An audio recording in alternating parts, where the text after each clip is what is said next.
চলো কাজের সাথে সাথে আজ একটি গল্প শোনা যাক।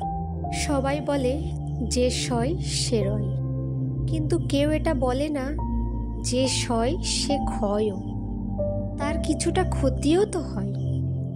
সবাই আপনার ধৈর্যের বাহবা দেবে, ধৈর্যের কদর করবে, মানিয়ে নেওয়ার জ্ঞান দেবে, নিজেদের সহ্য সীমার গল্প শোনাবে, কিন্তু ভেতরে ভেতরে শেষ হয়ে যাওয়া আপনিটার কেউ কদর করবে না।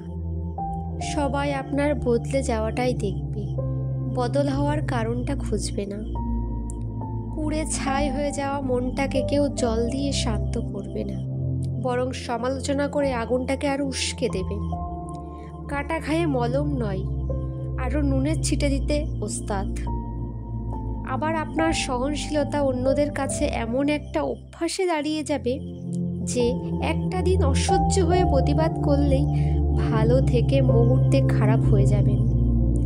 মুখ চোরা আপনার নিমেষেই পরিচয় হবে স্বার্থপর, হিংসুটে, বদমাশ নামে।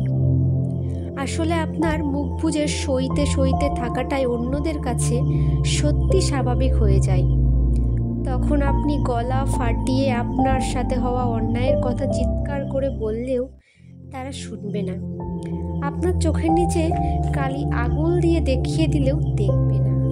আপনার গালে শুকিয়ে যাওয়া মোটা জলের দাগও চোখে পড়বে না। তারা জানে ও ঠিক সহ্য করে মানিয়ে নেবে, বলবে না পরিবর্তন দরকার। তাই সহ্য ঠিক ততক্ষণ করুন যতক্ষণ সীমার মধ্যে থাকে।